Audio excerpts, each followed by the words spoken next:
మోడీ అమిత్ షా మోడీ వైఖరి మనుషులపైన పౌరులపైన రాజ్యాంగ పరంగా ఈ దేశంలో బతికేటటువంటి హక్కు ప్రాథమిక హక్కుగా ఉన్నటువంటి ప్రజలపైన మనుషులపైన జరుగుతున్నటువంటి యుద్ధం, అది అంతిమ యుద్ధం పేరుతో జరుగుతున్నటువంటి మారణకాండ ఏదైతుందో ఇంతవరకు ఎక్కడా ఇంత దుర్మార్గంగా జరగలేదు దేశం. గతంలో ఎక్కడైనా ఒక ఎన్కౌంటర్ జరిగితే ఆ ఎన్కౌంటర్ని సుమోటోగా కోర్టు తీసుకొని మెజిస్ట్రేరియల్ విచారణ జరిపి ఈ ఎన్కౌంటర్ నిజంగానే జరిగిందా లేకపోతే దీంట్లో పోలీసులకు అపాయమైన ఉందా అని చెప్పి కేసు ఇచ్చి సాక్ష్యం ఎవరైనా చెప్పడానికి వస్తే చెప్పండి అని చెప్పి మెజిస్ట్రేరియల్ విచారణ జరిపిస్తూ వస్తున్నటువంటి పదార్థాలు వాళ్ళు నక్సలైటే కావచ్చు, వాళ్ళు తుపాకులు పట్టుకొనే ఉండొచ్చు, కానీ వాళ్ళని చంపే అధికారం ప్రభుత్వానికి లేదు. ప్రభుత్వానికి ఒక రాజ్యాంగం ఉంది, ప్రభుత్వానికి ఒక చట్టం ఉంది, చట్టబద్ధంగా పరిపాలించాల్సినటువంటి బాధ్యత ప్రభుత్వానికి. ఎవరో దొంగతనం చేస్తారు, ఆ దొంగని పట్టుకొని నిర్దాక్షిణ్యంగా కాల్ చేసే అధికారం ప్రభుత్వానికి లేదు. మనందరం విచరించే విధంగా ఎవరు క్షమించలేని విధంగా చిన్నపిల్లల మీద కూడా అత్యాచారాలు జరుగుతున్నాయి.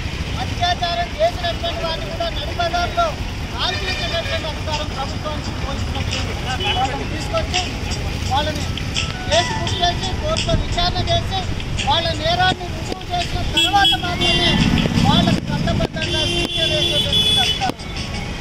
ఒకవేళ నేరం రుజువై వాళ్ళకు గుర్తించబడ్డ పైకోర్టు పోయి వస్తుంది, హైకోర్టు కూడా తిరస్కరిస్తే చివరికి రాష్ట్రపతి గారికి జవాబిచ్చబోయేటటువంటి హక్కు కూడా వాళ్ళందరికీ. మరి ఈ హక్కులు మంచిగా ఈరోజు ఛత్తీస్గఢ్లో చుట్టుముట్టి ఎక్కడో సరిహద్దుల్లో ఉండాల్సినటువంటి సైన్యం ఈరోజు దేశం మధ్య భారతంలోకి వచ్చి ఛత్తీస్గఢ్ అడవుల్లోకి వచ్చి జల్లెడబట్టి 40 మందిని 30 మందిని పిట్టల్ని కాల్చేసి కనీసం చనిపోయిన శవానికి కూడా విలువయకుండా పశువులు గిరిక తాడుపట్టి ముందుకుపోయినట్టుగా తీసుకుపోయి వాహనాల్లో పడేస్తున్నటువంటి ఒక దుస్థితి. ఇది ప్రజాస్వామిక పాలన, నియంత్రిత రాష్ట్రంలో సైనిక పాలన ఉన్నటువంటి కాడ కూడా ఎలాంటి పౌరాలు లేని కాడ కూడా ఇంత దుర్మార్గమైనటువంటి అత్యాచారాలు జరగట్లేదు.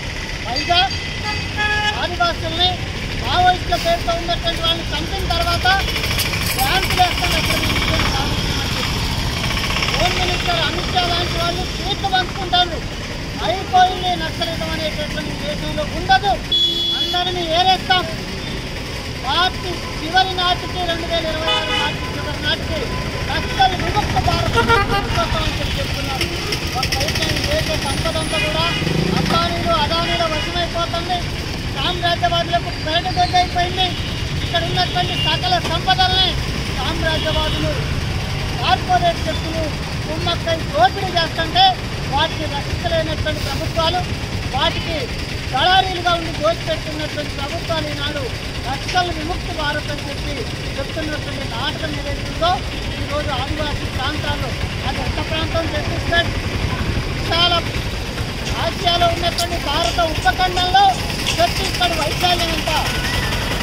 బీజాపూర్ కానీ బస్తర్ కానీ ఉన్నటువంటి 2-3 చిన్న జిల్లాల్లో నక్సలైట్ల ప్రభావం ఉంటే దేశంలో వాళ్ళ పాత్ర ఎంత. వాళ్ళు ఢిల్లీకి 1000 కిలోమీటర్ల దూరంలో ఉన్నటువంటి ఢిల్లీ దగ్గర వెళ్ళట్లేదు కదా. ఈ రేఖ